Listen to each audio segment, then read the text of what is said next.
তোমাদের একটা জিনিস দেখাবো। এই দেখো বাংলাদেশে ইছামতির বিল, আর এটা আমাদের ইন্ডিয়াতেও আছে। আর ওই দেখো বর্ডার দেখা যাচ্ছে, তার পাশে আছে বাংলাদেশ। তোমরা কে কে চেনো বাংলাদেশের বর্ডার? বাংলাদেশ আমরা জানি, আমরা অনেক ছোটবেলা থেকে আসি। আর এইখানে বাংলাদেশের কাছে এই সাইডে ওই সাইডে আছে আমার মাসির বাড়ি, দেখাবে তোকে। হাই গাইস, আমরা বাংলাদেশ থেকে বলছি। আর এই দেখো এটা বাংলাদেশের পাল্টি, আর আমরা কিন্তু ইন্ডিয়ার লোক। গাইস আমাকে ইন্ডিয়ার লোকরা লাইক করবা। আর দেখো এটা বাড়ি কিন্তু বাংলাদেশে। আর গাইস তাহলে চলো টাটা, আবার তোমাদের সাথে নতুন ভিডিওর সাথে আসবো। চলো। আর এই মোটাটাকে দেখো সবাই।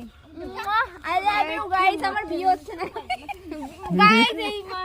এই মালটা বিক্রি হবে, আমাদের কেউ পছন্দ হয় কিনতে পারে, দাম কত কিনতে পারে হবে। আর এই দেখো এখানে অনেকেই আছে গাইস, তাহলে চলো টাটা। ওই দেখো বর্ডার।